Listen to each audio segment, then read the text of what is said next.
And I'm going to share Fox News because I have to, because sorry, I don't like to use Fox News as a source typically, but when other outlets refuse to cover it, that's the only option that we have, okay? New York Times columnist blasted for claim Biden accuser Tara Reade's statements, quote, full of inconsistencies. New York Times columnist Michelle Goldberg attempted to summarize Monday why Democrats are not overwhelmingly calling for the resignation of Democratic New York Governor Andrew Cuomo amid a pair of scandals. Goldberg began her column by saying it, quote, seems obvious enough that allegations of sexual harassment and inappropriate advances against Cuomo are credible, and it is, quote, hard to imagine how an inquiry could exonerate the governor. The columnist predicted that, quote, if this scandal had broken a few years ago, high-profile Democrats would have felt no choice but to call for Cuomo's resignation. Since then, however, a few things have happened. Quote, after the killing of George Floyd and last summer's protest, the locus of our culture wars shifted from sex to race, Goldberg added. Tara Reade made allegations against Joe Biden, which got national attention, but turned out to be full of inconsistencies. And most significantly, among many Democrats, there's tremendous bitterness toward those who pressured Al Franken to leave the Senate in 2018 after he was accused of grabbing several women's butts. It is unclear what Goldberg meant by her statement that Reade's allegations against the now sitting president were, quote, full of inconsistencies. Critics slammed the Times columnist, with some on social media accusing her of throwing Reade under the bus. In her latest, so this is a quote from Jacobin magazine journalist Branko Marcetic, and they say, quote, in her latest column, Michelle Goldberg blames Tara Reade for the end of the Me Too movement. Not a partisan media class that radically and abruptly shifted its standards and approach on this issue to protect the politician it favored. Appalling beyond words. Another quote, Goldberg was a major part of this media push, typically by claiming that Reade's story had, quote, ambiguities or was, quote, inconsistent when compared to Christine Blasey Ford, that was Kavanaugh's accuser, who she personally championed. But in fact, anyone who looked at the facts of the case knows that Blasey Ford, who I find credible, this person is saying, this is Branko Marcetic, had many inconsistencies in her story.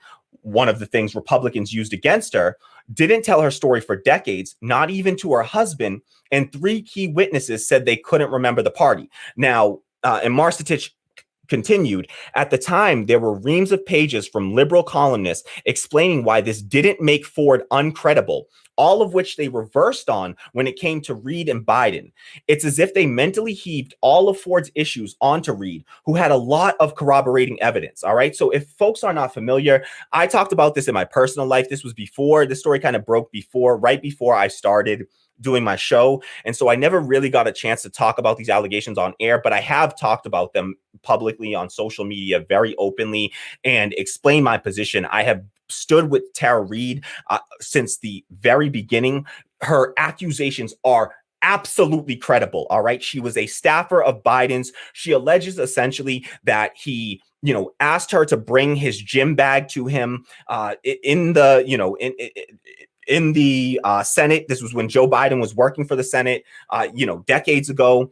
She brought him his gym bag and he pinned her to a wall, according to Tara Reade, pinned her to a wall, put his hands up her skirt and penetrated her vagina with his fingers. I'm so sorry. I should have given a content warning. I deeply, deeply apologize for not giving a content warning about rape. I really should have. And I am sincerely sorry for that. But, these are some graphic descriptions of rape, and I do apologize for that. But this is, and for anyone that might say that, does that, rise to the definition of rape? According to the Justice Department of the United States. Okay, so according to the U.S. Justice Department, this is their definition of rape, which they updated, just a few years ago. OK, Department of Justice expands definition of rape to ensure justice. This is from prisonlegalnews.org. OK,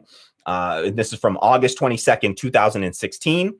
And it says the U.S. Department of Justice has broadened the definition of rape first established in 1927 to include, quote, penetration, no matter how slight, of the vagina or anus with any body part or object, or oral penetration by a sex organ of another person without the consent of the victim. Okay, so I'll read that one more time just for clarity. It says they broadened the definition of rape, the U.S. Department of Justice, which was first established in 1927 to include, quote, penetration, no matter how slight, of the vagina or anus with any body part or object. Okay, so that would include inserting your fingers into a person's vagina, quote, without the consent of the victim, which Tara Reade says she did not consent to at the time. All right. So she told her mother about it. She says at the time, she told her husband later on in life when she got married, she told her husband about this.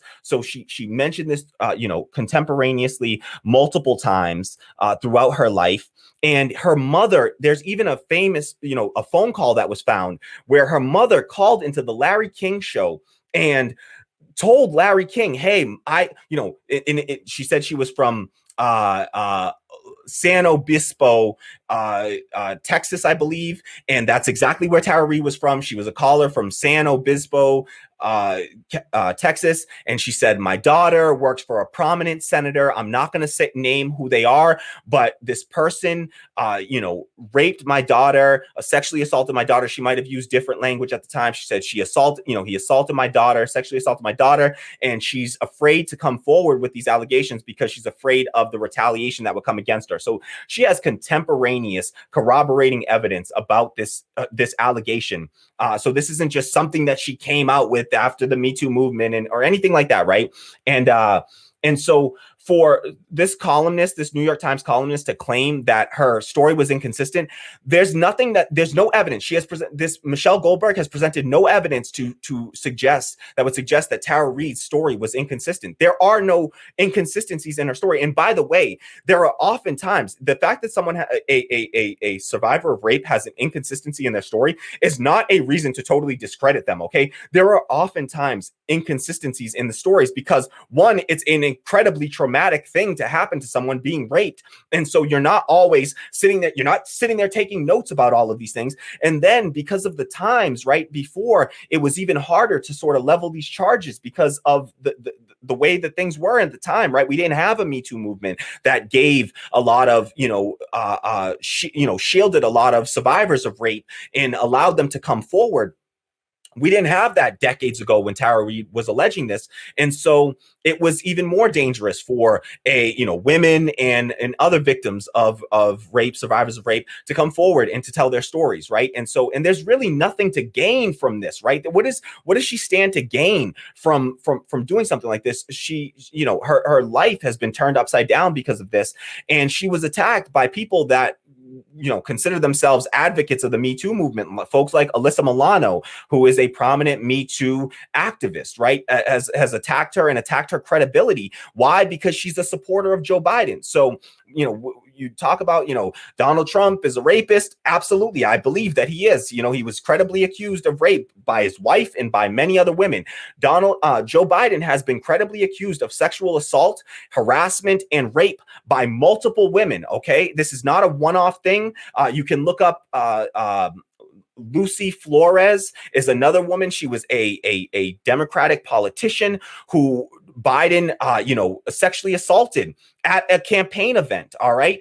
And she came forward with those allegations. There was another woman who came forward and there were people that corroborated her story contemporaneously, and also other women came forward. There's over 6 women from I believe it's over 7 women that have credibly accused Joe Biden, not to mention all the pictures that we have of Joe Biden inappropriately touching little girls. All right. Like I can pull them up if we need to. All right. But there is plenty of evidence of that. And so to act like Donald Trump was the only one with credible accusations against him was completely absurd, and it was one of the many reasons why I refused to vote for Joe Biden, and I do not regret that in any way, especially given what Joe Biden has done to this point. I certainly don't regret that decision at all. Just getting back to the story about this columnist, claiming that she didn't have, it's absolutely absurd and totally inconsistent with Christine Blasey Ford, who did have inconsistencies in her story. But yet again, I still believed Christine Blasey Ford, who accused Brett Kavanaugh, and I totally stood in solidarity with Christine Blasey Ford and was right there with her, championing her cause, saying that she deserved justice. And I 100% believe the story that she laid out. Regardless of the inconsistencies, I don't expect someone to remember in perfect detail a story from decades ago like that.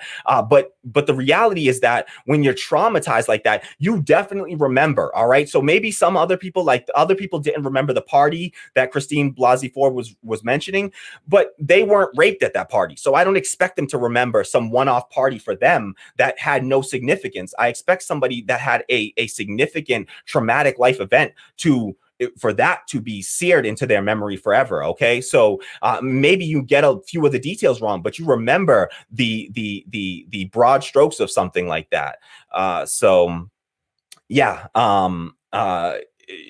This is absurd. It's disgusting. This is, propaganda. It's a smearing of a, survivor of an alleged, rape survivor. And this is totally antithetical to the Me Too movement. Believe women. We were supposed to believe women up until it's a woman accusing somebody that's on our team, right? So as soon as women start accusing people on, quote, our team, the Democratic team, all of a sudden we don't believe those women anymore. We question those women's credibility. We smear those women.